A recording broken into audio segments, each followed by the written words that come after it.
চলে যাই আজকের এপিসোডের প্রথম ঘটনায়। প্রিয় লিসেনার্স, স্বাগতম জানাচ্ছি আমাদের এবার শনি রাতের ৫৫তম আয়োজনের প্রথম ঘটনায়। এখন যে ঘটনাটি আপনাদের সাথে শেয়ার করব, এই ঘটনাটি আমাদেরকে যিনি পাঠিয়েছেন ওনার নাম, বিস্তারিত ঠিকানা আমরা বলতে পারছি না। শুধু তাই নয়, ঘটনাটি কোন গ্রামে ঘটেছিল সেটাও বলতে পারছি না। শুধু এতটুকু বলতে পারবো, এটি রাজশাহী জেলার কোনো একটা জায়গায় ঘটেছিল। কেন এতগুলো তথ্য আমরা বলতে পারছি না, এর পেছনে কারণটা কি, এটা পুরো ঘটনাটা শুনলে আপনারা বুঝতে পারবেন। ঘটনাটি আমাদেরকে যিনি পাঠিয়েছেন উনি অডিও ক্লিপ আকারে পাঠিয়েছেন। এই ঘটনাটি শোনার পর আমি নিজেও চিন্তিত হয়ে পড়ি, ঘটনাটি কি প্রকাশ করলে আবার নতুন করে কোনো সমস্যার সৃষ্টি হয় কি না। আমি ওনার সাথে যোগাযোগ করি ফোনে। উনি জানালেন যে ওনার মা এই মুহূর্তে হসপিটালে ভর্তি আছেন, অর্থাৎ এটা আজকে শনিবার, এই শনিবারে ওনার মা রাজশাহীর একটি হসপিটালে ভর্তি আছেন। ওনার মায়ের জন্য দোয়া চেয়েছেন। আর উনি আমাকে জানালেন যে মূলত যেই ছেলেটার সাথে ঘটনাটি ঘটেছিল তার পরিবার, অর্থাৎ তার বাবা, চাচা, ভাই, তারা এখনও জীবিত আছেন, তারা সুস্থ আছেন। তাদের অনুমতি নিয়েই এই ঘটনাটা প্রকাশ করার জন্য উনি আমাদেরকে পাঠিয়েছেন। তবে বিস্তারিত বিবরণ কোনোভাবেই দেওয়া যাবে না, তাতে নতুন করে আর একটা সমস্যার সৃষ্টি হতে পারে। এই জন্য আমরা বিস্তারিত কোনো বিবরণ দিচ্ছি না। তবে এতটুকুই বলবো, প্রিয় লিসেনার্স, আপনারা যদি এই ঘটনার সাথে সংশ্লিষ্ট ব্যক্তিবর্গকে চিনে থাকেন, অনুরোধ করছি আপনারা আমাদের কমেন্ট সেকশনে কেউ তাদের নাম, ঠিকানা এগুলো লিখবেন না, এতটুকুই অনুরোধ থাকবে। আর যিনি আমাদেরকে ঘটনা পাঠিয়েছেন ওনার মা অসুস্থ, তার জন্য দোয়া চেয়েছেন। আমরা আপনাদের হরওয়াল পরিবারের পক্ষ থেকে ওনার মায়ের জন্য দোয়া করি, আল্লাহ তাআলা ওনার মাকে সুস্থতা দান করুন। প্রিয় লিসেনার্স, ঘটনা শুরু করছি। ঘটনাটি মূলত যেই ছেলেটার সাথে ঘটেছিল, হঠাৎ করেই ছেলেটা একটা অদ্ভুত স্বপ্ন দেখতে শুরু করে। স্বপ্নের মধ্যে কোনো একটা নারী অবয়ব এসে তাকে বলছে, তোমাকে তো নিয়ে যাব, তোমাকে আমি বিয়ে করব, কোনো চেষ্টা তদবির করে লাভ হবে না, তোমাকে নিয়ে যাবই। এরকম স্বপ্ন সে যখন দেখতে শুরু করে, একদিন, 2 দিন, 3 দিন, প্রথম দিকে সে দুঃস্বপ্ন ভেবে উড়িয়ে দেয়। কিন্তু যখন ক্রমাগত একই স্বপ্ন দেখছিল, তখন সে পরিবারের সাথে বিষয়টা শেয়ার করে। পরিবারের সদস্যরাও এই বিষয়ে কোনো ধরনের কর্ণপাত করেনি শুরুর দিকে। এদিকে ছেলেটা বারবার বলছে যে আমার সময় চলে আসছে, আমাকে নিয়ে যাবে, তোমরা কোনো গুরুত্ব দিচ্ছ না। একটা পর্যায়ে তখন এই ছেলেটার বাবা চিন্তা করে যে আসলেই ছেলেটা যদি এই স্বপ্ন দেখে থাকে আর বারবার বলছে, একই স্বপ্ন তো এইভাবে ঘন ঘন দেখার কথা না। ছেলেটার বাবা একজন কবিরাজের কাছে যাওয়ার জন্য মনস্থির করে। ওনাদের যে গ্রাম, ওই গ্রামের পার্শ্ববর্তী একটা গ্রামে একজন মহিলা কবিরাজ রয়েছেন। শোনা যায় তার কাছে 3টা জিন রয়েছে। সে এই জিনেদের মাধ্যমে বিভিন্ন ধরনের ঝাড়ফুঁক, রুকিয়া এগুলো করে থাকেন। জিনেদের মাধ্যমে উনি বিভিন্ন তথ্য সংগ্রহ করেন। ওই মহিলা কবিরাজের কাছে ওই ছেলেটাকে নিয়ে যাওয়া হয়।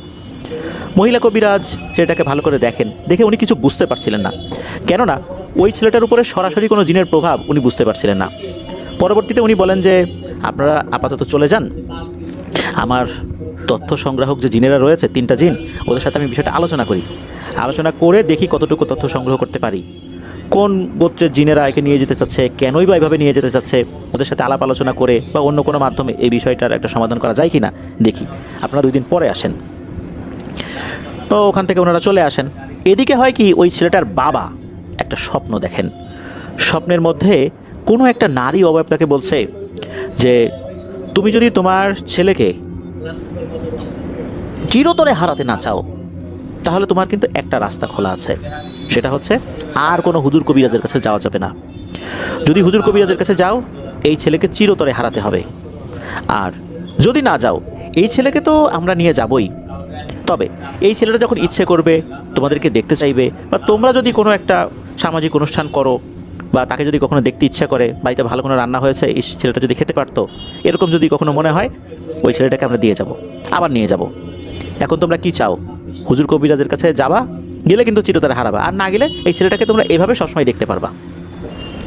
এই বিষয়টা এই ছেলেটার বাবার স্বপ্নে দেখেছে। স্বপ্নে দেখার পর উনি চিন্তা করলেন যে হুজুর কবিরাজের কাছে তো যেতে নিষেধ করলো, এখন কি করি? এদিকে ওই মহিলা কি তথ্য দেয় এটাও তো শোনার দরকার ছিল। তো ওই চিন্তা থেকেই উনি ওই মহিলা কবিরাজের কাছে আবার গিয়েছেন। ওই মহিলা কবিরাজ একটা ভয়ঙ্কর তথ্য দেন। উনি বলেন যে আমার অনুগত যে 3জন জিন ছিল, ইতোমধ্যে আমি একজনকে হারিয়েছি। এই ছেলেটার ব্যাপারে তথ্য সংগ্রহ করতে গিয়েছিল আমার 3জন জিন। 2জন কোনো মতে জীবন নিয়ে ফিরতে পেরেছে, আর একজনকে ওখানেই মেরে ফেলেছে। সুতরাং এই ছেলেটার বিষয়ে আমাদের নাক গলানোয় আসলে নিষেধ করেছে, আমার জিনেরাও নিষেধ করেছে, আর অন্যান্য যে জিনেরা রয়েছে তাদের সাথেও যখন এই 2জন জিন পরামর্শ করেছে, তারাও বলেছে যে কোনোভাবেই এই ছেলেটার বিষয়ে আমাদেরকে নাক গলাতে নিষেধ, একদম নিষেধ, কোনোভাবেই এই ছেলেটার বিষয়ে আগানো যাবে না, মানে একদমই আগানো যাবে না, বিন্দু বিসর্গও আগানো যাবে না। আগালেই ভয়ঙ্কর বিপদ হবে। যেহেতু একজনকে হারিয়েছেন, তখন ওই মহিলা কবিরাজ বলছেন যে দেখো, এই যে 3জন জিন, এরা তো মানুষের উপকারের জন্য কাজ করে, এদের কি দরকার ছিল নিজেদের জীবনকে ঝুঁকিতে ফেলা? তারপরও কিন্তু এটা গিয়েছে। এর মধ্যে একজন মারা গেছে, যে মারা গেছে তার অপরাধটা কী ছিল? সে তো তোমাদের উপকার করার জন্যই গিয়েছিল, কিন্তু দেখো সে কিন্তু মারা গেছে। তাহলে এর পরিবারের কাছে আমি কি জবাব দেব? এখন এই যে 2জন জিন আছে, এরা তো আমার অনুগত, এদেরকে যদি আমি হারিয়ে ফেলি তাহলে আমিও তো আর কোনো কাজ করতে পারবো না, সুতরাং আর সম্ভব হবে না এই বিষয়ে কাজ করা। ওদিকে ছেলেটার বাবা অনেক অনুনয় বিনয় করে থাকেন যে কিছু একটা করেন, ছেলেটাকে কি আমরা এইভাবে হারিয়ে ফেলবো? তখন নাকি ওই মহিলা বলেন যে ঠিক আছে, তুমি তোমার ছেলেকে 1 দিনের জন্য আমার বাসায় রেখে যাবা, 1 রাতের জন্য, দেখি কোনো একটা সুরাহা করা যায় কি না, তবে করতে পারবো বলে মনে হয় না। জাস্ট এতটুকুই বলেছিলেন। এরপর তো উনি চলে আসেন। উনি যেদিন চলে আসছেন এর পরের দিন নাকি ওই ছেলেটাকে সাপে কামড় দেয়। সাপে কামড় দেওয়ার পর ওই ছেলেটাকে দ্রুত রাজশাহী মেডিকেল কলেজ হসপিটালে নিয়ে যাওয়া হয়। আর রাজশাহী মেডিকেল কলেজ হসপিটালেই ওই ছেলেটি মারা যায়। মারা যাওয়ার পর ছেলেটার লাশ বাড়িতে নিয়ে আসা হয়। নিয়ে আসার পর যথাযথ ধর্মীয় রীতিনীতি মেনে বাড়ির কাছাকাছি একটা জায়গায় কবর দিয়ে দেওয়া হয়। তো যখন কবর দেওয়া হয়ে যায়, এর কয়েকদিন পরের ঘটনা, ছেলেটার বাবা উনি স্বপ্নে দেখেন, তার ওই ছেলেটার স্বপ্নের মধ্যে এসে বলছে, বাবা তুমি কি কাজটা করলা, কেন ওই মহিলা কবিরাজের কাছে গেলা?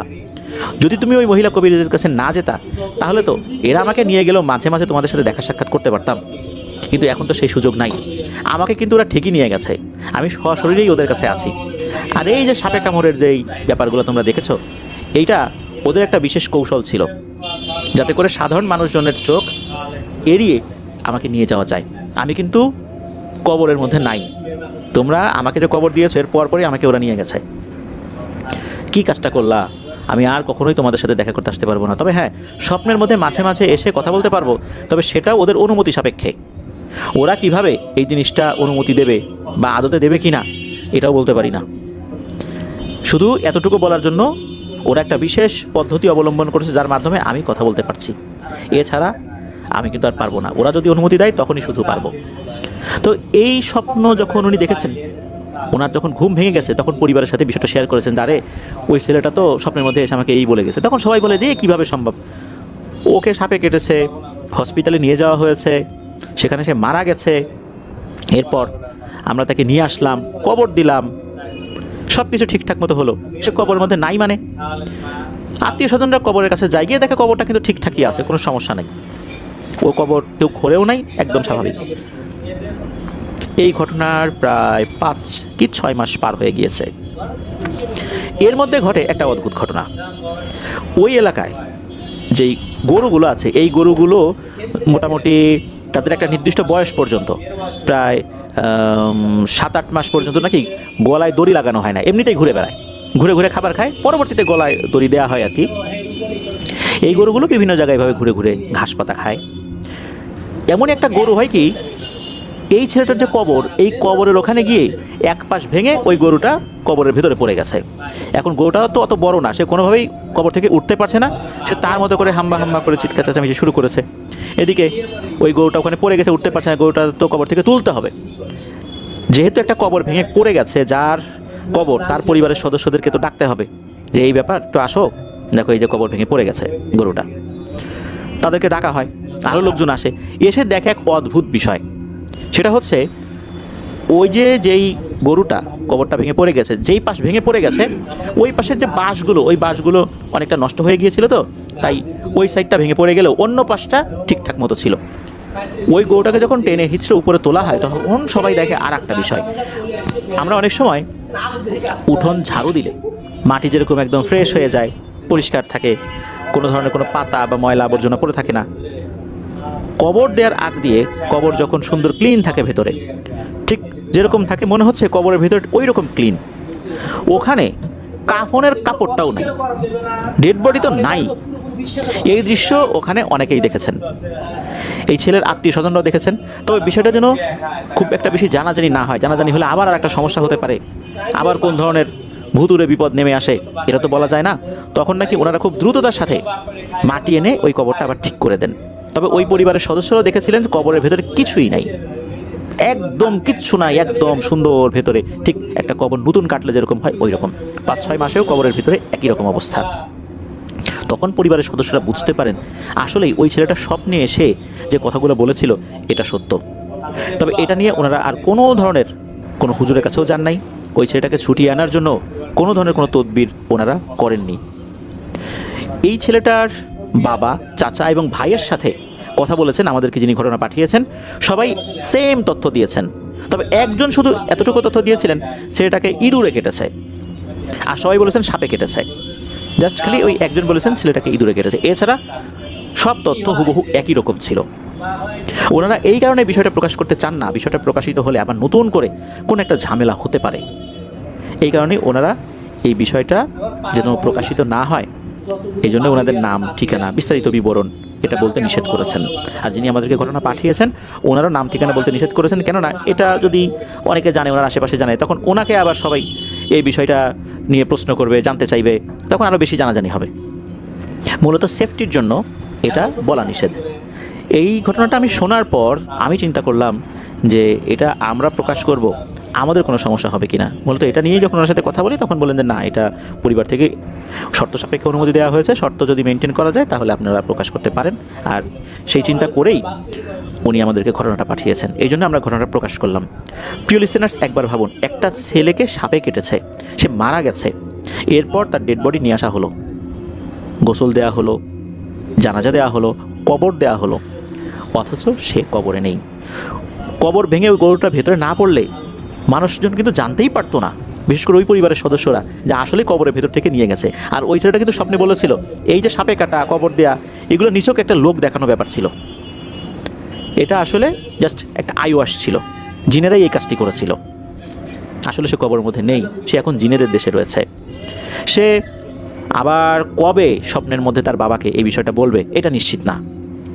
তার বাবা এখনও আফসোস করে না, হারে আমি কেন যে ওই মহিলা কবিরাজের কাছে আবার যেতে গেলাম, ওই সময় যদি না যাইতাম তাহলে হয়তো আমার ছেলেকে নিয়ে গেলেও মাঝে মাঝে তো দেখতে পেতাম, এখন তো একদমই হারিয়ে ফেলেছি। প্রিয় লিসেনার্স, জিনেদেরকে আমরা দেখি যে মানুষকে নিয়ে যায়, ফেরত দেয় না, কিন্তু এইভাবে সাপে কাটার পর, কবর দেওয়ার পর কবরের ভেতর থেকে নিয়ে গিয়েছে, এরকম একটা আইওয়াশ করে, এটা সত্যি অদ্ভুত এক ঘটনা। এরকম ঘটনা আসলে খুবই কম পাওয়া যায়। আমি ধন্যবাদ জানাচ্ছি আমাদেরকে যিনি ঘটনা পাঠিয়েছেন। উনি বলেছেন এরপর উনি আরও ঘটনা ইনশাল্লাহ আমাদেরকে পাঠাবেন। এই ঘটনার ক্ষেত্রে ওনার নাম প্রকাশে নিষেধাজ্ঞা থাকলেও হয়তো পরবর্তী ঘটনাগুলোতে আমরা ওনার নাম প্রকাশ করতে পারবো। ধন্যবাদ জানাচ্ছি আমাদেরকে যিনি ঘটনা পাঠিয়েছেন। প্রিয় লিসেনার্স, আবারও বলছি, আপনারা অনুগ্রহ করে যদি এই ঘটনা সম্পর্কে অবগত থাকেন, কোন গ্রামে ঘটেছে, কার সাথে ঘটেছে, কমেন্ট সেকশনে এই বিষয়ে কিছু না লেখার বিনীতভাবে অনুরোধ করছি। চলুন প্রিয় লিসেনার্স, চলে যাবো আমাদের এবারের শনি রাতের 55তম আয়োজনের দ্বিতীয় এবং শেষ ঘটনায়।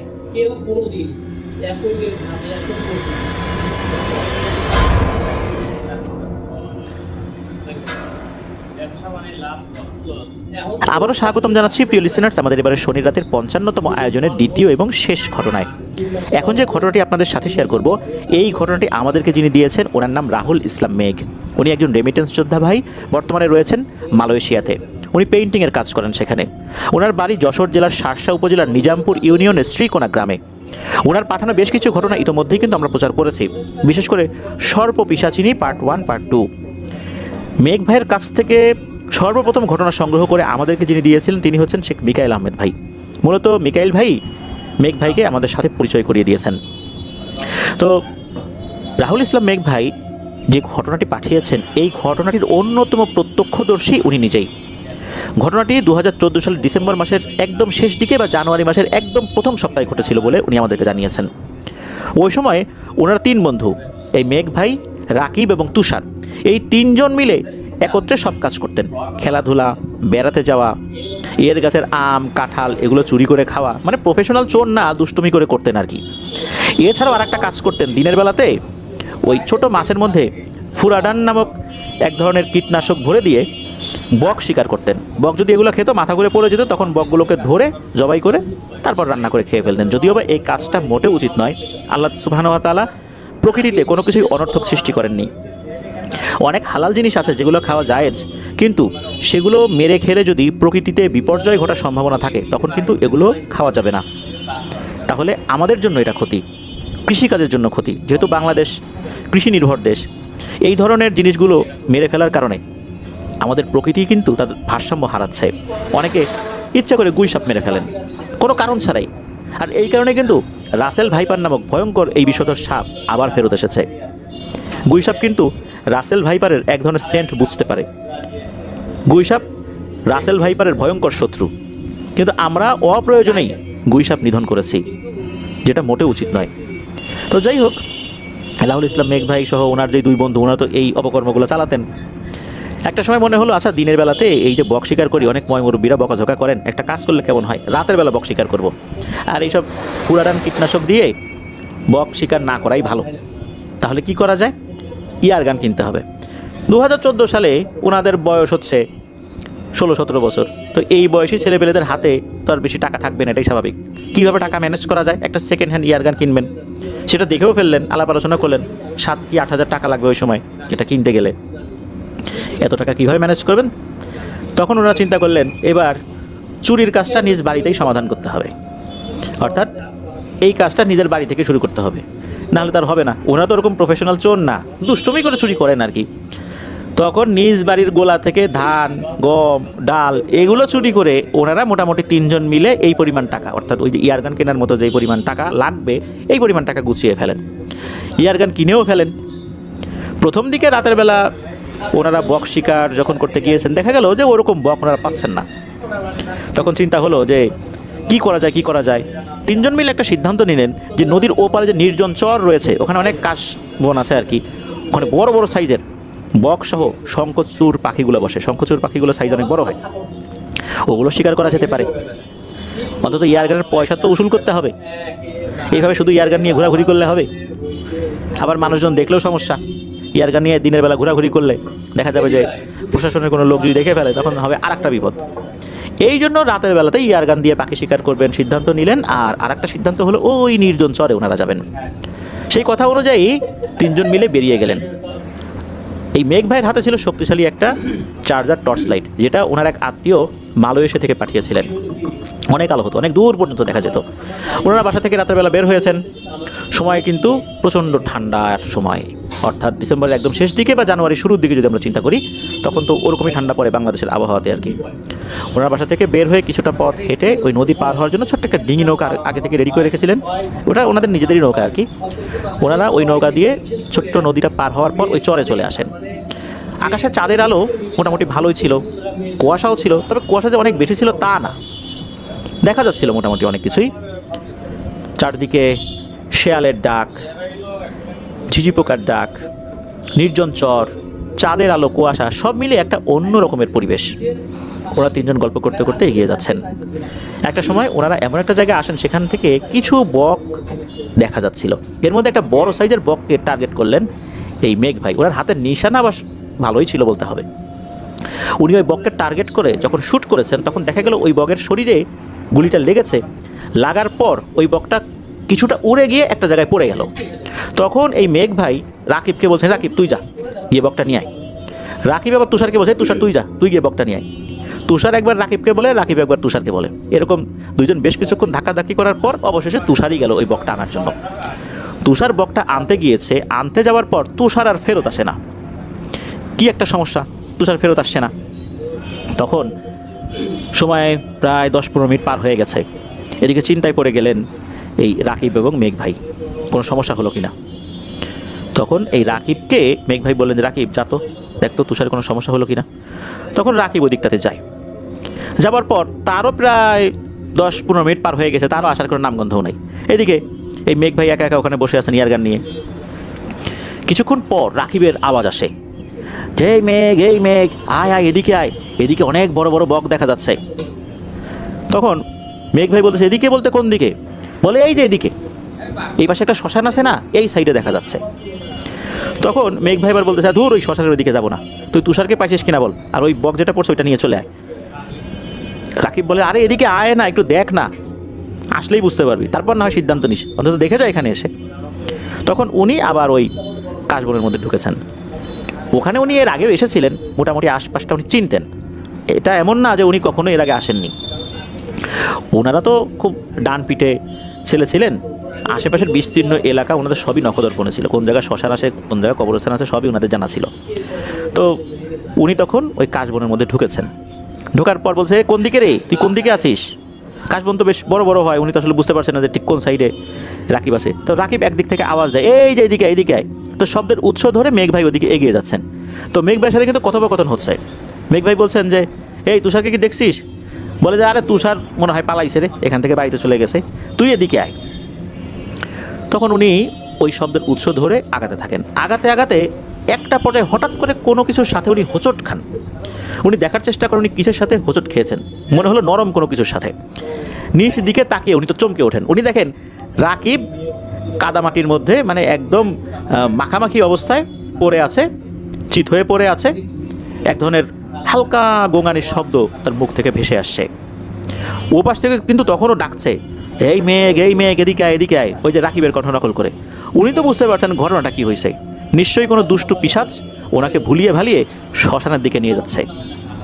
উনি তখন দ্রুত রাকিবকে সেন্সে আনার চেষ্টা করেন। রাকিব যে একদম সেন্সলেস অবস্থায় ছিল বিষয়টা এরকম না, কিছুক্ষণের মধ্যেই রাকিব সেন্সে চলে আসে।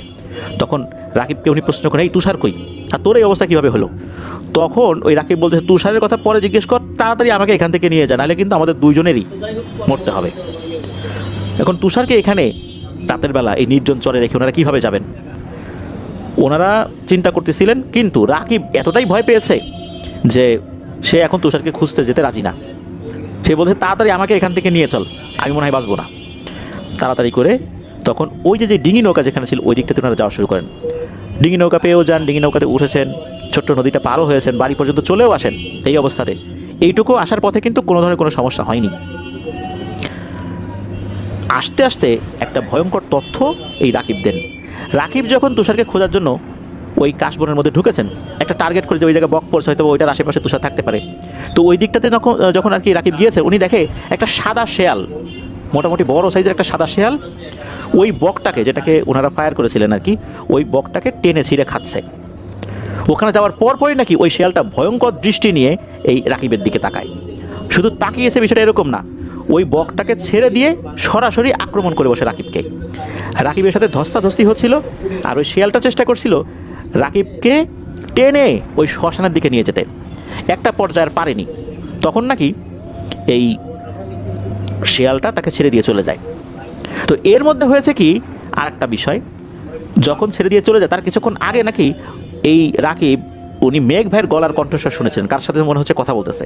তার মানে হচ্ছে আর একটা দুষ্টু পিশাচ এই রাকিবের কণ্ঠ নকল করে তাকে একদিকে নিয়ে যাচ্ছিল, আর একটা পিশাচ এই রাকিবকে টেনে হিস্টে নিয়ে যাওয়ার চেষ্টা করছিল। এর মধ্যে যখন এই মেঘ ভাই ভুল করে হলেও রাকিবের খুব কাছাকাছি চলে আসে, তখন নাকি ওই সাদা শিয়ালটা তাকে ছেড়ে দিয়ে দৌড়ে অন্য কোথাও চলে যায়। ওই যাত্রায় আল্লাহর রহমতে উনি বেঁচে যান, উনিও বেঁচেছেন, মেঘ ভাইও বেঁচেছেন, নাহলে দুইজনেরই ওই রাতে ভয়ঙ্কর বিপদ হয়ে যেত। ওনার বাড়িতে আসছেন, আসার পর চিন্তা করলেন যে তুষার মনে হয় ওই দিক দিয়ে বাড়িতে চলে গেছে, কিন্তু চলেই যদি যাবে তাকে তো নদী পার হতে হবে, আমাদের ডিঙি নৌকা তো এই পাশেই ছিল, ও কীভাবে গেল? তখন ওরা চিন্তা করলেন সকালবেলা, যেহেতু একটা ভয়ের ঘটনা ঘটে গেছে, সকালবেলা তুষারের খোঁজ খবর করা যাবে। দুইজনই সকালবেলা এই তুষারদের বাড়িতে যান, গিয়ে শোনেন তুষার রাতেরবেলা বাড়িতে ফেরত আসেনি। যখন তুষারের পরিবার থেকে জানলো এই ঘটনা রাতেরবেলা হয়েছে, তখন তো এই রাকিব আর মেঘ ভাইকে তারা অনেক বকাঝকা করলেন এই ধরনের কর্মকাণ্ডের কারণে, যে তোরা আর ভালো হবি না, এরকম একটা কাজ তোরা করতে গেলি, এখন তুষারের কী হয়েছে এ তো আমরা জানি না, খুঁজতে হবে। ওনারা তো ওই এলাকায় গিয়ে খোঁজাখুঁজি শুরু করেছেন, যে এলাকায় এই তুষার হারিয়ে গিয়েছিলেন। তন্ন করে খুঁজেও তুষারের কোনো হদিস পাওয়া গেল না। 1 দিন 2 দিন 3 দিন পার হয়ে গেল, তুষারের কোনো হদিস পাওয়া গেল না। থানায় জিডি করা হলো, কোনো খোঁজ খবর নাই। এরপর ওনারা হুজুর কবিরাজের কাছে দৌড়াদৌড়ি শুরু করলেন, যাদেরকে ওনারা চিনতেন যে হ্যাঁ এনারা অনেক ভালো তথ্য দিতে পারেন। তাদের কাছে যাবার পরও তারা কোনো ধরনের কোনো তথ্য দিতে পারলেন না, তারা কিছুই বলতে পারেন না। অর্থাৎ এই তুষার সম্পর্কে কোনো ধরনের কোনো তথ্য তারা বেরই করতে পারছেন না। তবে একজন শুধু একটু বলতে পেরেছেন যে তুষারকে বাংলাদেশের কোনো বাংলাদেশের ভূখণ্ডের ভিতরে কোনো স্থানেই তাকে পাওয়া যাচ্ছে না, জাস্ট এতটুকুই বলতে উনি সক্ষম হয়েছেন। এছাড়া তুষার কী হয়েছে এটা তো জানা যাচ্ছে না। এদিকে পারিবারিকভাবেও এই রাকিব আর মেঘ ভাই ওনারাও তো চাপে পড়েছেন, ওনাদের কারণেই তো তুষারকে পাওয়া যাচ্ছে না। ওনারাও চিন্তা করলেন যে আর কখনোই এই ধরনের অপকর্ম করা যাবে না, এভাবে পাখিও মারা যাবে না, কারো কোনো জিনিস চুরিও করা যাবে না। এদিকে তুষারে কী হয়েছে এটা নিয়ে তো তার পরিবার খুব চিন্তিত। শীতকালে কিন্তু আমাদের বাংলাদেশের বিভিন্ন জায়গায় ওয়াজ মাহফিল হয়, এটা আমাদের একটা সংস্কৃতির অংশ হয়ে গেছে। ওনাদের ওই এলাকায় সিলেট থেকে একজন ভালো হুজুর এসেছিলেন বক্তব্য রাখার জন্য। ওনার এই প্যারানরমাল বিষয়ের যে সমাধানগুলো এগুলো ভালোই জানা ছিল বলে লোকজনের মুখে ওই তুষার যিনি তার পরিবারের লোকজন শুনেছেন। ওয়াজ মাহফিল শেষ হলে তার সাথে যখন ওনারা কথা বলেন তখন উনি বলেন যে এখন তো উনি ওয়াজ করতে এসেছেন, এভাবে তো আসলে কোনো তথ্য দেয়া এটা সম্ভব না, এটা একটা নির্দিষ্ট পদ্ধতি রয়েছে। তখন উনি বলেন যে আপনারা একটা কাজ করবেন, ওর ব্যবহৃত কোনো একটা কাপড় যেটা এখনও ধোয়া হয়নি এরকম একটা কাপড় নিয়ে সিলেটে আমার এখানে আসেন, উনি ঠিকানা দিয়ে যান। তো সেই অনুযায়ী যশোর থেকে এই তুষারের পরিবারের লোকজন সিলেটে যান। সিলেটে যাওয়ার পর ওই হুজুরের কাছে যখন ওই কাপড়টা দেন, মূলত ওই জিনেরা ওই কাপড় শুকে পৃথিবীর কোন প্রান্তে তুষার আছে সেই সম্পর্কে তথ্য এনে দিতে সক্ষম। তো হুজুর তো এই জিনিসটা নিয়ে উনি ওনার কাজ শুরু করে দিলেন। এর মোটামুটি কিছু সময় পর অদ্ভুত একটা তথ্য চলে আসে, সেটা হচ্ছে রাকিব নাকি বাংলাদেশে নাই। বাংলাদেশে নাই কোথায় আছে? সে ইরানের তেহরানের কোনো একটা স্থানে আছে, পাহাড় ঘেরা এলাকায়। তার তো কোনো পাসপোর্টই নাই, সে তেহরান গেল কিভাবে? এটা কিভাবে সম্ভব? তখন এই বিষয়ে আরও বিস্তারিত তথ্য জানার চেষ্টা করলেও তথ্য জানা যাচ্ছিল না। শুধু এতটুকুই জানা গিয়েছিল যে আপাতত রাকিবকে এখন উদ্ধার করা যাবে না, আপনারা চলে যান, এতটুকুই তথ্য পাওয়া গেছে। এর বাইরে জিনেরা নতুন করে কোনো তথ্য দিতে বা এই বিষয় নিয়ে কাজ করতে আপাতত রাজি না। যদি ভবিষ্যতে কোনো কিছু করা যায় সেটা আপনাদেরকে জানানো হবে। ওই পরিবারের ফোন নাম্বার লিখে দিয়েছিলেন হুজুর। এদিকে রাকিব, তারপরে এই যে মেঘ ভাই, ওনারা তো চিন্তা করছেন তুষার কী হলো। যখন ওই পরিবারের সদস্যরা গ্রামে ফেরত আসলেন তখন জানা গেল যে এই ঘটনা। এই তুষার এখন ইরানের তেহরানে রয়েছেন কোনো একটা নির্জন জায়গায়, তাকে পরীরা নিয়ে গেছে। জাস্ট এতটুকুই। এদিকে ছেলেকে হারিয়ে ওই পরিবারের অবস্থা কেমন হতে পারে? তারা এরপরও বিভিন্ন জায়গায় যাওয়ার চেষ্টা করেছিলেন, কিন্তু মনে করলেন যে আর মনে হয় কোনো কাজ হবে না। তারপরেও কিছু কিছু জায়গায় গিয়েছিলেন। তারা ওই যে শুরুর দিকে যে হুজুর, যারা কোনো ধরনের কোনো তথ্যই দিতে পারেননি, তারা ওই একই রকমের তথ্য জান। এই জন্য তো বলেছিলেন যে ইরানে আছে, কিন্তু অন্যরা আরও কিছুই জানতে পারেননি। এমন একটা অবস্থায় চলে যেতে থাকে সময়। প্রায় 1 বছরের কাছাকাছি সময়, 2015 সালের শেষ দিকে শীতের সময় হঠাৎ করে একদিন এই তুষারকে বাড়ির উঠোনে পাওয়া যায়, খুব বিমর্ষ অবস্থায়। তারপর তাকে জিজ্ঞেস করা হয়, একটু স্বাভাবিক হওয়ার পর জিজ্ঞেস করা কী হয়েছিল। তখন তুষার বেশ কিছু অদ্ভুত তথ্য জানায়। সেটা হচ্ছে ওই রাতে সে যখন ওই বকটা খোঁজার চেষ্টা করছিল, খুঁজতে খুঁজতে হঠাৎ করে সে দেখতে পায় ওই কাশবনের ভিতরে একটা জায়গায় 7টা নারী অবয়ব, তাদের উচ্চতা সবার সমান না, কেউ ছোট, কেউ মাঝারি, কেউ বড়, মানে বয়সের যেরকম তারতম্য থাকে ওই অনুযায়ী তাদের উচ্চতা রয়েছে। এরা খুব সুন্দর ড্রেস পরে আছে আর বকের সাথে খেলাধুলা করছে, বকরাও তাদের সাথে খেলাধুলা করছে। তো সে যখন ওটা দেখেছে, দেখার পর সে একটু আড়ালে দাঁড়িয়ে কয়েক মিনিট এদেরকে অবলোকন যখন করেছে, এদের মধ্যে একজন নাকি দেখে ফেলেছে যে কোনো একটা মানুষ তাদেরকে দেখে ফেলেছে। তৎক্ষণাৎ সাথে সাথে নাকি একে বন্দি করে তারা চলে যায় ইরানে চলে যাবার পর এই মেয়েরা, এরা হচ্ছে 7 বোন, তার বাবা হচ্ছে তাদের গোত্রের সর্দার, তার বাবার কাছে নালিশ করে যে এই ছেলেটা আমাদেরকে দেখে ফেলেছে ভালো কথা, সে ওখান থেকে পালিয়ে যেতে পারতো, কিন্তু সে যায়নি, সে আড়ালে আমাদেরকে দেখেই যাচ্ছে, এটা একটা বড় অপরাধ। তুষার জানায় যে এই যেই পরীরা, এরা বছরের একটা নির্দিষ্ট সময় বাংলাদেশে আসে এরকম চর অঞ্চলগুলোতে, কারণ ইরানে তারা যেখানে থাকে সেখানে এরকম জলাশয় নেই, এই ধরনের বক সহ আরও বিভিন্ন ধরনের পাখি তারা দেখে না। তারা মূলত খেলাধুলা করার জন্যই বছরের একটা নির্দিষ্ট সময় এই দিকটাতে আসে, আবার চলেও যায়। সেই অনুযায়ী তারা আসছিল, বকের সাথে খেলাধুলা করছিল। ওই সময় তুষার তাদেরকে দেখে ফেলেছে। এদিকে যে সর্দার, সে তো খুব ক্ষিপ্ত হয়, তোর এত বড় সাহস, তুই দেখছিস ভালো কথা, পালিয়ে গেলি না কেন, তোর তো কঠিন শাস্তি হবে। এরপরে তাকে নাকি ওইখানকার একটা কারাগারে বন্দি করা হয়, খাবার দেয়া হতো না, মাঝে মাঝে লাঠি দিয়ে পেটানো হতো। এরই মধ্যে হয় কি, এই যে 7 বোনের সবচেয়ে ছোট বোন, যে তার নাম হলো এলাহি আরা, এই এলাহি আরা, তার মনে এই তুষার জন্য এক ধরনের ভালোবাসার সৃষ্টি হয়। তাকে এরকম খাবার দাবার দেয় না, মারে। সে তো আসলে ওইভাবে বুঝতে পারেনি, বয়সও তো কম, 16-17 বছর বয়স। তখন এই এলাহি আরা তার বাবাকে বলে যে বাবা, তুমি ওকে এইভাবে মেরো না, এরকম কষ্ট দিও না। মেয়ের কথা অনুযায়ী ওকে বন্দি করে রাখা যদিও বা হয়েছে, তবে খাবার দাবার ঠিকঠাক মতো দেওয়া শুরু হয় আর তাকে নির্যাতন করা বন্ধ হয়। এদিকে হয় কি, এই এলাহিয়ারা মাঝে মাঝেই নাকি ওই তুষারের যেই বন্দিশালা ওখানে যেত, তাকে একটা জায়গায় বন্দি করে রাখা হয়েছিল, সেখানে অবশ্য এলাহিয়ারা সহ অনেকেরই অ্যাক্সেস ছিল, অর্থাৎ প্রবেশাধিকার ছিল। তো তুষারের সাথে আস্তে আস্তে একটু কথা হয়। এভাবে এই এলাহিয়ারা আর তুষার এই দুজনের মধ্যে এক ধরনের ভালোবাসার সম্পর্ক সৃষ্টি হয়ে যায়। এটা নিয়ে শুরু হলো ওখানে আর একটা সমস্যা। এই এলাহিয়ারা তার বাবার কাছে এসে বললো যে তুষারকে ছেড়ে দিতে, সে তুষারকে বিয়ে করবে। তার বাবা বলে যে সর্বনাশ, এটা কি কোনো কথা? আমাদের এখানে তো এরকম নিয়ম নাই, আর তুমি সর্দারের মেয়ে হয়ে তুমি এই ধরনের একটা কথা বলো। এখানকার একটা নিয়ম আছে, সর্দার যদি এই ধরনের কাজ করে তাহলে অন্যরা কী করবে? তাদেরকে তো নিয়ন্ত্রণ করা যাবে না, এটা সম্ভব না। এদিকে এই মেয়ে তো একদম জেদ ধরে বসে আছে যে না, সে এই তুষারকে বিয়ে করবেই। তখন ওই সর্দারের যারা সভাসদ ছিলেন তারা তো সর্দারকে বলে যে আপনি এই উৎপাতটাকে কেন এখানে আবার নিয়ে এসে এভাবে বন্দি করে রেখে দিয়েছেন, এইটার 2-4 ঘা লাগায় আবার ফেরত পাঠাই দিতেন। এখন তার একটা সমস্যা সৃষ্টি হয়ে গেল। এখন কি করা যাবে? একে যদি দেশেও ফেরত পাঠানো হয় তখন আপনার মেয়ে তো আবার ওর কাছে যাবে, আর একটা সমস্যা হবে। কি করা যায়? তখন সর্দার সিদ্ধান্ত নিলেন যে তুষারকে উনি মৃত্যুদণ্ড দেবেন। যখনই এলাহিয়ারা এই কথা শুনছে তখন নাকি এলাহিয়ারা সে তুলকালাম কাণ্ডবা দিয়ে বসে তার বাড়িতে।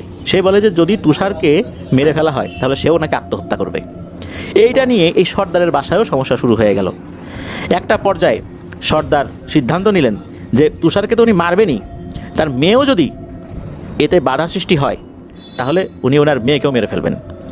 এদিকে মেয়ের অন্য যারা বোনেরা ছিল, মেয়ের মা ছিল, তারা তো এতে বাদ সাধলেন যে না, তুমি ওই ছেলেটাকে ওরা নিয়ে আসছে ঠিক আছে, ওকে পরে বিদায় দিতে পারতা, এখানে এখানে রেখে রেখে ওর সাথে এর একটা সম্পর্ক হয়ে গেছে, এখন আমরা পারিবারিকভাবে একটা সমস্যা ফেস করতেছি, সুতরাং এইভাবে আমরা আমার মেয়েকে হারাইতে পারবো না, আমার মেয়েকে বুঝাইতে হবে। কিভাবে কি করা যায়? তখন নাকি সর্দার তার মেয়েকে বুঝাইলেন এবং শর্ত দিলেন যে তুষারকে তার বাড়িতে ফেরত পাঠানো হবে। শর্ত হলো তুমি কখনো তুষারের ধারের কাছেও যেতে পারবে না। যদি তুমি কখনো যাও তাহলে কিন্তু সাথে সাথে তুষারকে মেরে ফেলা হবে। তুষারের বাঁচার এই একটা উপায় আছে, এখন তুমি সিদ্ধান্ত নাও কি করবা। শেষ পর্যন্ত নাকি এলাহিয়ারা এই সিদ্ধান্তেই সম্মত হয়েছিলেন। এলাহিয়ারা বলেছিলেন যে সে কখনোই তুষারের কাছে যাবে না, তুষারকে যেন না মারা হয়, তুষারকে তার বাড়িতে ফেরত পাঠানো হয়। এই শর্ত অনুযায়ী নাকি এই এতদিন পর তুষারকে বাড়িতে ফেরত পাঠানো হয়েছিল। এদিকে তুষার নাকি কোনোভাবে ফেরত আসতে চাচ্ছিল না, সে যাবে না ওখান থেকে, সে এলাহিয়ারাকে ছাড়া ওই পরিস্থান থেকে যাবে না, সে নিজের বাড়িতেও যাবে না। সে এমন একটা মোহে পড়ে গেছে, তাকে নাকি জোর করে ওই পরিস্থানের কিছু জিনেরা এসে বাড়িতে ফেরত দিয়ে যায়। এদিকে এলাহিয়ারাও তুষারের কাছে আর আসতে পারে না। এই যে এলাহিয়ারার সাথে তার একটা আন্তরিকতা তৈরি হয়ে যায়, প্রেম ভালোবাসার একটা সম্পর্ক সৃষ্টি হয়ে যায়, এরপর থেকে তুষার আর স্বাভাবিক জীবনে ফেরত আসতে পারেনি। এই শোকে মানে এলাহিয়ারার সাথে এই বিচ্ছেদের কারণে তুষার আধা পাগল হয়ে যায়। বেশ কিছু হুজুর দেখানো হলেও তারা জানিয়েছিলেন যে জিনের প্রভাবে তার এই সমস্যা হয়নি, মূলত তার একটা মানসিক সমস্যা হয়ে গেছে, এটা ডাক্তার দেখাতে হবে। পরিবার থেকে তার চিকিৎসা করা হয়েছে, এখনও সে ওই আধা পাগলের মতোই অবস্থায় আছে। মাঝে মাঝে সে নাকি ইরানের ওই ফার্সি ভাষায় কথা বলে, নিজে নিজেই কথা বলে। আর যদি তাকে বিয়ের কথা বলা হয় যে তুমি বিয়ে শাদী করো, সে বলে যে না, আমি বিয়ে শাদী করবো না, আমার তো বিয়ে হয়ে গেছে, এলাহিয়ারার সাথে বিয়ে হয়ে গেছে, আমি বিয়ে শাদী করবো না। এখনও সেই আধা পাগল অবস্থাতেই আছে। স্টিল নাও সে এই হালত নিয়েই বেঁচে আছেন। এলাহিয়ারাও আর কখনো তার কাছে আসতে পারেনি। এভাবেই দুইজন দুপাশেই রয়ে গেছেন। আর মানসিক ওই যে ধাক্কাটা, বিচ্ছেদের যে ধাক্কাটা, এই ধাক্কাটা বা এই ট্রমাটা আসলে এই তুষার নিতে পারেন নাই, যার কারণে ওনার এই মানসিক বৈকল্য সৃষ্টি হয়েছে। তো আর একটা ব্যাপার, ওই যে শেয়াল, যেটা ওই শেয়ালটা কিন্তু আবার এই পরিদের সাথে কোনো সম্পর্কযুক্ত বিষয় ছিল না। সে মূলত আসলেই ওই শ্মশান থেকে আসছিল ওই বকটা খাওয়ার জন্য। আর ওইখানে আর একটা ধোঁয়াশা সৃষ্টি করা হয়েছিল যাতে করে এই মেঘ ভাইকেও শ্মশানের দিকে নিয়ে যাওয়া যায় আর এই রাকিবকেও নিয়ে যাওয়া যায়, কিন্তু এটা আল্লাহর রহমতে তারা পারেনি, ওনারা বেঁচে গিয়েছিলেন আর কি। তো এটাই ছিল ঘটনা। প্রিয় লিসেনার্স, আমরা শুনলাম এলাহিয়ারা আর তুষারের ঘটনা। নির্জন চরে বক শিকার করতে গিয়ে কী ধরনের একটা বিপদ হয়ে গিয়েছিল ওনাদের তিনজনের সাথেই। দুইজনের পরবর্তীতে কোনো কিছু আর না হলেও এই তুষার কিন্তু স্বাভাবিক জীবনে আর ফেরত আসতে পারেনি। দীর্ঘ প্রায় 1 বছর পরিস্থানে উনি বন্দি অবস্থায় কাটিয়েছেন। এর মধ্যে অনেক ঘটনা ঘটে গেছে, ওখান থেকে উনি আর আসতে চাচ্ছিলেন না। শেষ পর্যন্ত পরিস্থানের শৃঙ্খলা রক্ষা করার জন্য তাকে ফেরত দিয়ে যাওয়া হয়, আর শর্ত সাপেক্ষে। ইলাহি আরাও আর তার কাছে আসতে পারেনি। এভাবেই কেটে যাচ্ছে তুষারের দিন। আমরা আল্লাহ তাআলার কাছে দোয়া করি তুষার ভাই উনি সুস্থ হয়ে যান, মানসিকভাবে উনি যেই ট্রমার শিকার হয়েছেন এই অবস্থা থেকে আল্লাহ তাআলা ওনাকে বের করে আনুন পরিপূর্ণভাবে, উনি যেন আবার স্বাভাবিক জীবনে ফেরত আসতে পারেন।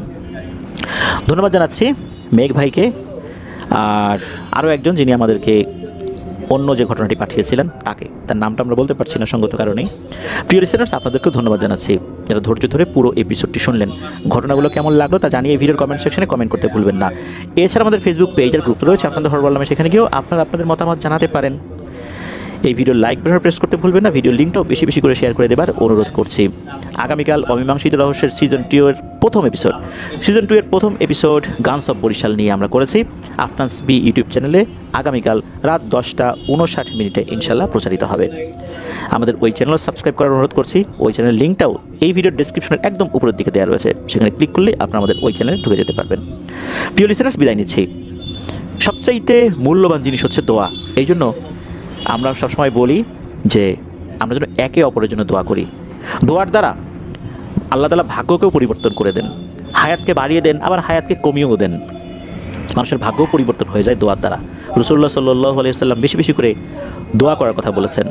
এমনও বলেছেন যদি কারো জুতার ফিতাও ছিঁড়ে যায় তাও যেন সেটা আল্লাহর কাছে সে চায়। তাহলে দোয়ার একটা আলাদা গুণাবলী, বৈশিষ্ট্য এবং আধ্যাত্মিক ক্ষমতা রয়েছে। আমরা একে অপরের জন্য দোয়া করব। প্রিয় লিসেনার্স, আমার জন্য দোয়া করবেন, আমার পরিবারের জন্য দোয়া করবেন, আপনাদের জন্য দোয়া রইল, আপনাদের পরিবারের প্রত্যেকের জন্য দোয়া রইল। মহান আল্লাহ সুবহানাহু ওয়া তাআলা আমাদেরকে ভালো রাখুন, সুস্থ রাখুন, যে যেখানে আছি আল্লাহ তাআলা আমাদেরকে হেফাজতে রাখুন। আইন, হাসাদ, সেহের, হঠাৎ বিপদ, এগুলো থেকে আল্লাহ তাআলা আমাদেরকে হেফাজতে রাখুন। হরর নাইট এপিসোড শোনার আমন্ত্রণ জানাচ্ছি আসছে সোমবার রাত 10:59। বিদায় নিচ্ছি। আসসালামু আলাইকুম।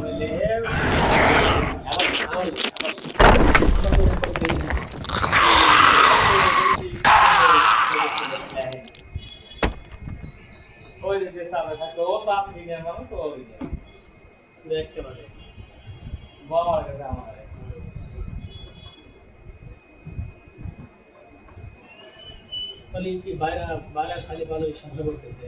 হ্যাঁ, শালি এবারে কন্ট্রাক্ট দিয়ে দিচ্ছে, একবারে হেফাজতে রেখে দিচ্ছে। আর চাকরি বাকরি করবে না, চাকরি করে দিচ্ছে ও ভালো ওই বেশি চাকরি করে মানে একবারে মোটামুটি করা আপনি কোনো লাগা নেই, বাসায় ওই করে যায়। আমার মনে হয় কি আমার এক বন্ধু তেমন কাজ করে দিচ্ছিস, ও আনমেরিড কিন্তু ওর একটা ডিভোর্সি মেয়ে আছে, যেমন আমারই বান্ধবী। আমার এই গান লোকের দোকান আছে, ওরা বলে মতোই গাচ্ছি। তারপরে বান্ধবী বিকেলবেলা আমার দোকানে গান তৈরি করেছে। ওর ডিভোর্স কিন্তু মাল মনে করে যে সেই ডিভোর্স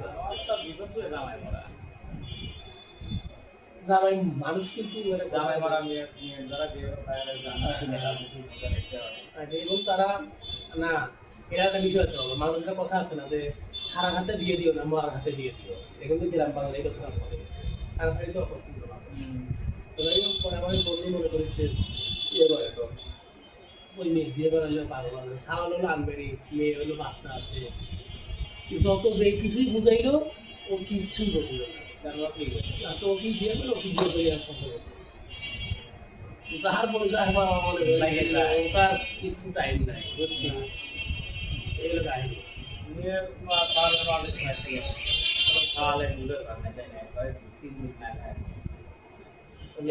মেয়ের মা হচ্ছে ছেলের মা, ছেলের মা আমার মেলা বলেছি না করছি অনেকগুলো না খা পছন্দ ভালো আছে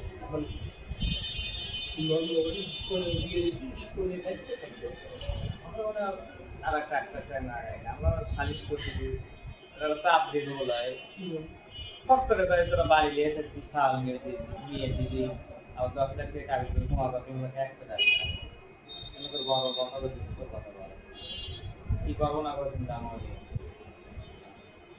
পরে পরের ওটা কথা কয় গান দিয়ে নিজে কয়জন আছে? 4 জন। মেয়ের মা, শালের মা, খালু, দুলোভাই, তারা মেয়েদের সন্তুষ্ট, মেয়েদের সন্তুষ্ট। ধর হিসেব অনুযায়ী বয়সে মেয়ে না বয়স তোমার সেম সময় সেম সময় সমস্যা নেই সেম সেম অ্যাভেলেবেল ধরো আমার খাদ্য তার বিয়ের বয়স হয়েছে মনে তো ওই বিয়ে দেওয়া হয়েছে ডিগ্রি বলে তোমার 12 দিন এবং হ্যাঁ উপরেই তোর শাশুড়ি এনে থাকে এই নিয়েই আমার বাড়ি ওকে একদিন দেখতে হবে যাবে যে রাস্তা দাঁড়া আসলে এবার কোনো দূরে রাস্তায় বাইরে কত দূর যায় ভাই ঠিক আছে আমার তো দেশে তো ও বাবা ও এই এবারে কি করে কি করে বুঝছি ছাড়াই এই নালিশে বসে নাকি হ্যাঁ একদিন যা ওই নিয়ে গেলি না ওগুলো খারাপ তোমার মা বাবা খুব ভালো লাগতো আমার ভাবি হয়তো তো আমাকে একটা কিছু দিন গাছ দিছিল মনে নাই গাছ দিছিল এখন কাটতে লিছি বুঝছিস সকালে এসে বলছে কে রে তোর গাছ আমার কাছে চলে এসলো কেন আগে দেখে গাছ নাই বুঝছিস আমার বউটা একটা গাছ দিয়েছে গাছ তো ছুটে যাচ্ছে ধরে হ্যাঁ পরে ও শেষ রাত থেকে কমপ্লেন দিয়ে গেছে আর এসে দিয়ে হবে বুঝি এগুলো এগুলো অস্বীকার করা দেবে না না। আবার এটার উপর পুরোপুরি বিশ্বাস করা দেবে না। এটা কিছুটা সত্য আছে হ্যাঁ, হ্যাঁ, হ্যাঁ। 50% বেশি সত্য যারা কোনো স্টে খায় টাকা কয় না না এগুলো টাইম ধরে বাদ পাই বললে কি হবে আর এগুলো তো বাদ পারি নাই তো যাই হোক তোর ওই এগুলো বাদ পারি খাই কোনে ধরো তারিখ ফারিখ খরচ হয় তো 200 টাকা দরকার ছিল 500 হয়ে যায় এই যে এই যে ওগুলো খাটনি আছে পানি এগুলো তো যেটা করতেছ এগুলোরই কেমন মানে ইনকাম কেমন বা এখন লোকজনের চাপ কেমন লোকের সব মেলা তাই খুব চাপ সারা দিনই করে খালি বেশি করে বেশি করে বসে বিকেলে অবলে হাতে যেগুলো আছে না মদিনে চলে যায় ওরা হয় এইগুলো করে মদিনে চলে যায় শুক্রবার দিন বিকেলে আসে বসে না শুক্রবার বাদ দিয়ে যায় ওর মেয়ে হয় না নিয়ে যায় এদিকেই খাওয়া টাকা পয়সা নেয় ওই রাত একটু 5 থেকে 10 থেকে রাত এটাই ও মাটিয়া নেয় ধরো গা বা বন্ধুরা তাবিজ করার সময় লাগে তাবিজ কি হয় আইছে মা হয় আইছে না বোন হয় আইছে না বোন, বোন। ওর মা আছে না। ওর মা আমার খুব মনে পড়ে, আমার খুব ভালো লাগতো বুঝছিস আমার পাড়া মহল্লায় যতগুলো বাবিরে আছে চাষিরে আছে মানে আমাকে এমন ভালোবাসা মানে পাশে মানে আমার নিজের পরিবার ওর মাটা দিকে আমি শুনলাম তো ওর মাটা মারা গেছে রোড অ্যাক্সিডেন্টে বিশেষ করে আমার খুবই খারাপ লাগে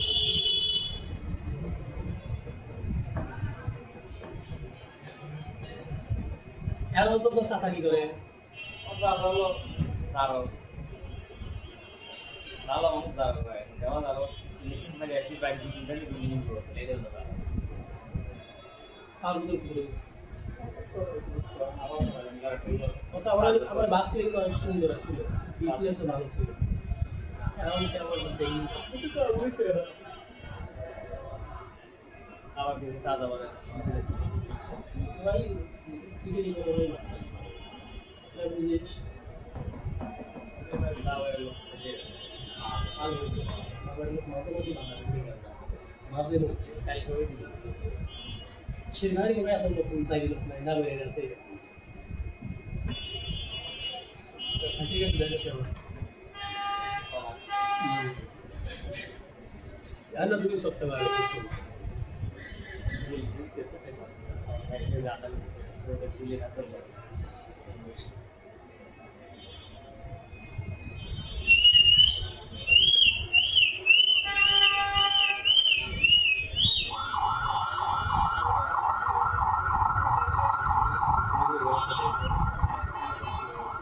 ধরে হলো কি বাবা লাইফ কোম্পানির বিষয় হচ্ছে যদি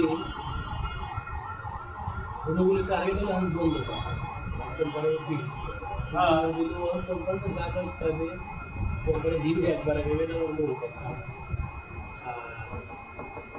এইটারও হাসিল করতে পারি ও ও দেখছি কিনা আমি ঝড়ে পড়ে গেছি এটাই মনে করতেছে তারপর তারা একটা আমি চলে গেছি ও ফেভার ফেভার দুইবার ফেভার খাই আমার ইচ্ছে করে এই জন্য আমার মনে করে তোমার আরো বেশি লাগছে কোম্পানি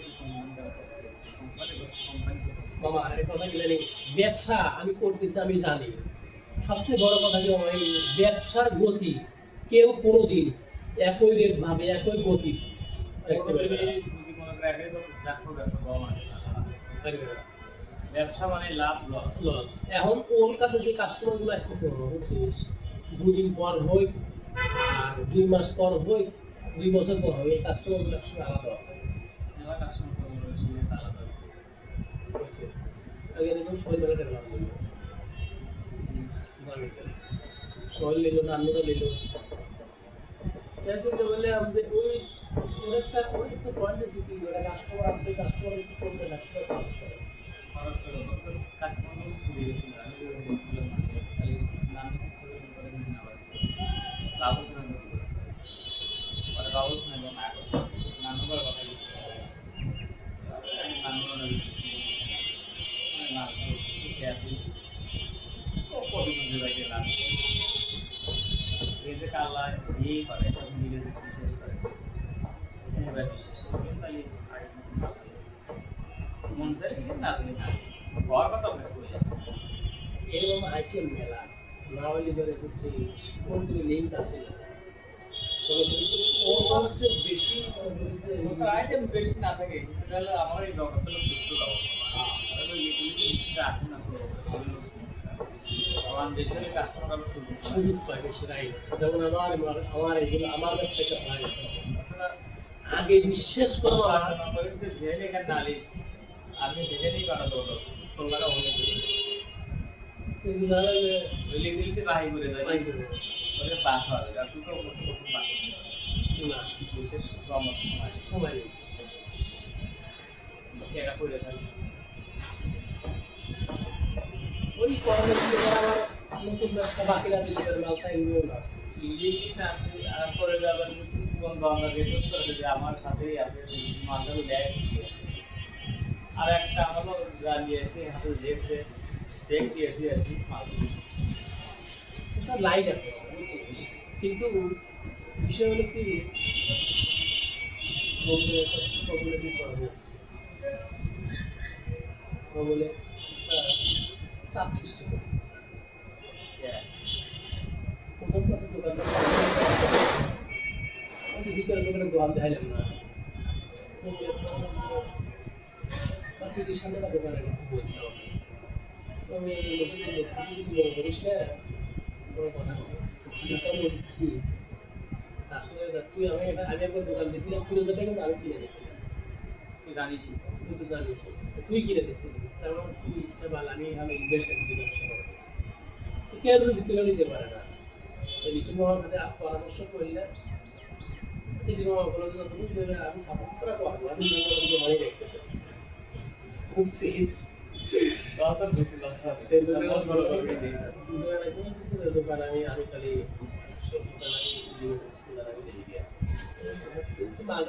কিনে দিস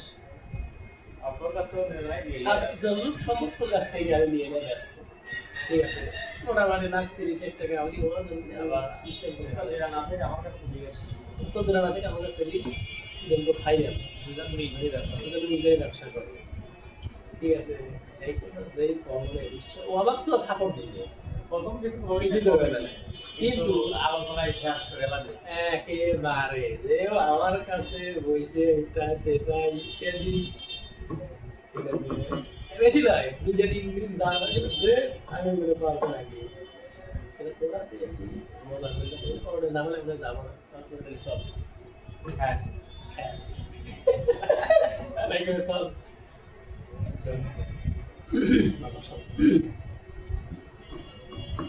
বিষয়টা কি আমার লাইফে আরে আমার ভূগোলের চাইতে আমার কাছে বহুত লেভেল আছে বুঝছিস, তুমি বিশ্বাস করো আমার আমি এগুলো ভয় পাই, খুবই ভয় পাই, মানে একটা এক্সিডেন্ট হতে তো সময় লাগছে, সেখানে যে আমি বারো না পারছি ভয় থাকে, ভয় থাকে, সতর্ক না থাকি ভয়, সতর্ক না থাকলেই তো ভয় থাকবে, বিশেষ করে মেয়ের ফাঁদেই মানে মেয়ের হাতে হুট করে রিলেশন, হুট করে কোনো জায়গায় মেয়ের হাতে সঙ্গ দেওয়া, এটা হলো সবচেয়ে বড় কথা। ওটা তো কারণ সবচেয়ে দরকার এরা এলো একজন একটা বড় দিল আর খাস করে খুব দূরে বলিস না আমাকে 4-5 দিন ঈদের 5 দিন পর মানে আজ থেকে 4-5 দিন আগে আজকে 4-5 দিন আগে তোর মনে করে যে আমাকে ওই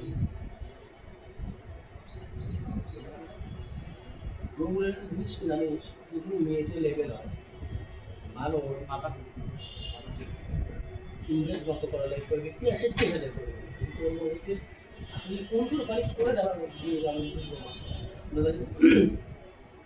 ভালো মার্কা ভালো করার পরে করার ক্ষেত্রে আজকে কত আগে বলবি করার দাবে আগে আর আমি তারা বলতে গাড়িটা টেকা দিছিল দেওয়ার পরে বলে বলছে এরা সাইজে বাইরে রাখতে দোকানে শেষে পিছনে বড় ওটা দিয়ে তো একটা আমি দিয়ে দিছিলাম তো যাই হোক পরে এর আগে 7 মাস একটা মেয়ে হাতে রেট করছিল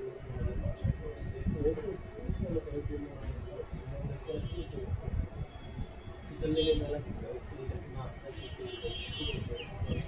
ভিডিও বলে আচ্ছা বলবো হ্যাঁ পাগল আছে যাই হোক ও আমাকে না এর আগে একদিন বড় মতো তৈরি দিয়ে গেছে টাকাটা কি ভালো রাখা আছে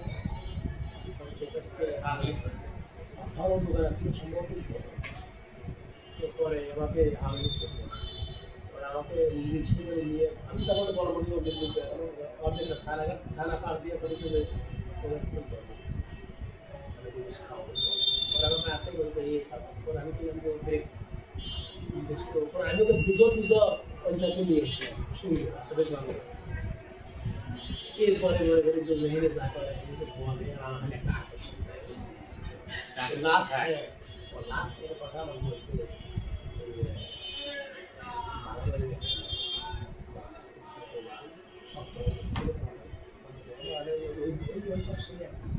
বাসায় আসে অন্য ধরনের বাসা আছে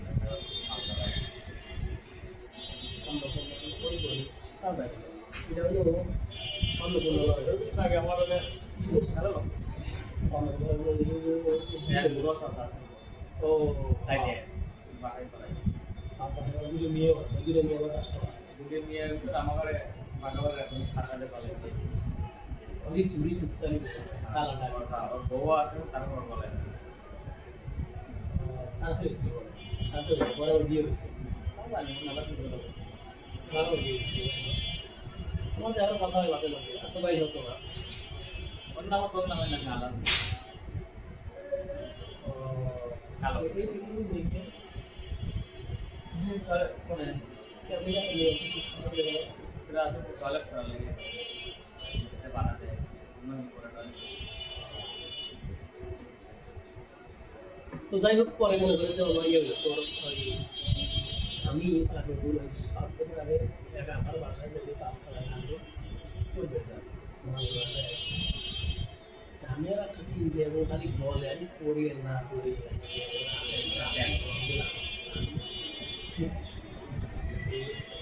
কিছু ওয়েন থেকে একটা কাগজ ওখানে ওয়ারেন্ট ছিল ওয়ারেন্টের কাগজ ছিল কাগজ আপনারা কেউ কিছু বলতে পারবে যে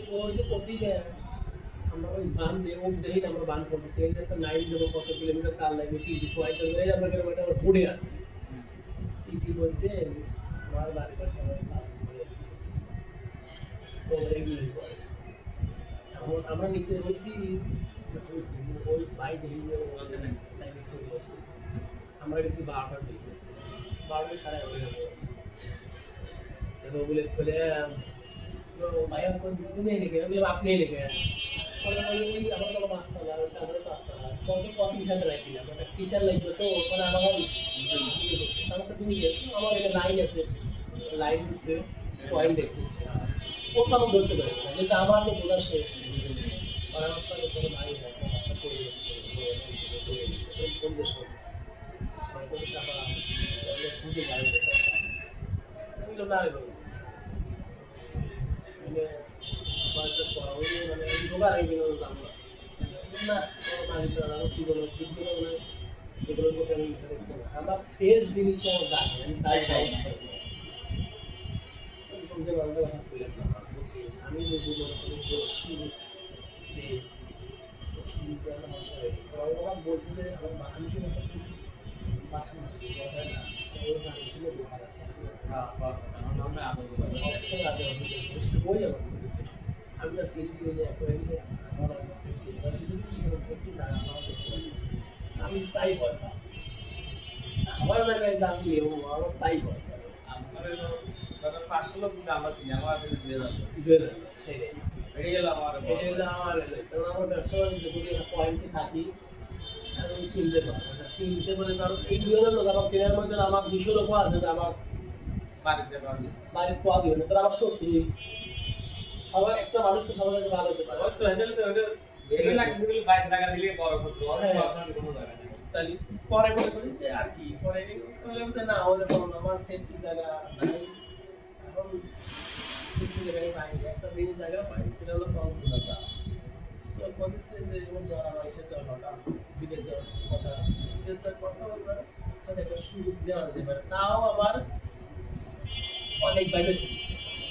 কারণ হলো কক্সবাজার গেলাম সব কিছু ঠিক আছে রেটও দেয় না কিন্তু রেট কি হতে পারে সে পরিস্থিতি মানে অ্যাকচুয়ালি হারাম কাজ সব জায়গায় রিস্ক দুই নাম্বার কাজ সব জায়গায় রিস্ক প্রশাসনের কাছে এমনি দুর্বল আর নিজের জিনিস হবে কোনো কাগজপত্র কিচ্ছু রাখবে না সব থাকে আলাদা সত্যি আলাদা আমি বিষয় হচ্ছে বলে রাখছি সেফটি জায়গাও দিয়ে কিছু মাল কিন্তু অবশ্যই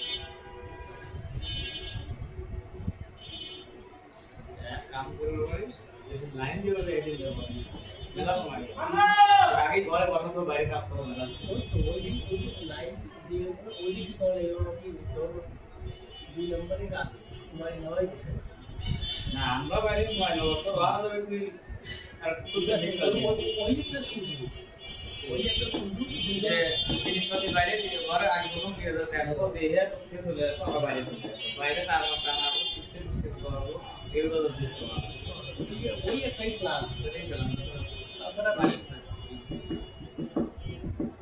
আমি তো সময় তো থাকবো ওই এলাকার একটা ঠিক আছে বাবা আমার ওইটি সুবিধা আছে তোর বাজা আমার একটা যায় কিন্তু শালা আমি ওরা হিসেবে 50% এর সাথে 50% এর সাথে আমি লাইন দিয়ে দিয়েছি লাইন লাইন না কেটে মানে না আপনার নাই ও সেই বলছে চলে গেলে আমি নাই এগুলো তো বলছিলাম যে লাইন বা যাওয়ার আগে যদি এক মাস আগে জানেন লাইন যাওয়া এবার আমরা জেনে গেল লাইন যাওয়া লাইন থাকে না লাইন থাকে না ইলোড দেয় একটা যদি একটা মোবাইল চলে ইলোড দেয় বলে রাখছি এই জন্য তো বলে আমি তো পয়েন্ট আছে তাই না হয়তো আমি বলে রাখছি আমি কয়দিন পর বিল দিতে হবে বলে আমি দেবো আমি দিয়ে বেতন ভাই পুরো ওই শালা করেছে যে ভাইয়ের দোকানে অনলাইনে কাজ কাম করি ভাই এখানে ওয়াইফাই ইন্ডিয়া অবস্থা গেলি শালা করছে না কোন বন্ধুর কথা কইছে ওই ভাষা কাজ করে কেন এলাকা সজীব স্যার গেছে এবার সে ওই লাগায় কাজ করতে করতে না তো অন্য লাগায় রয়েছে এই করছে এই করে বিষয়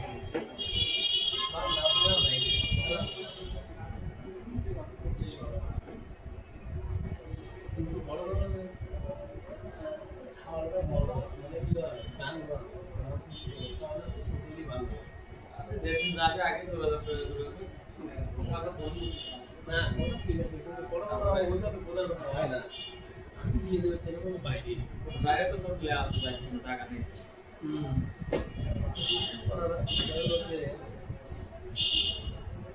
সব জায়গায় সবচেয়ে নিরাপদ করে জানিস কোনো বন্ধু বান্ধব কোনো যারা ফ্ল্যাট ফেরাত নিয়ে থাকে ওই বাসায় মনে করি যে যাওয়ার সময় মনে করি যাতে মিষ্টি টিষ্টি নিয়ে ওনাকে নিয়ে উঠতে পারি মনে করি গেস্ট হিসেবে চলে গেলে প্রবলেম হলো না এই একটা সেফটি আর একটা সেফটি হলো প্রাইভেট কার নিয়ে বাড়াও কিন্তু প্রাইভেট কারের দিকে তো ওগুলো পসিবল না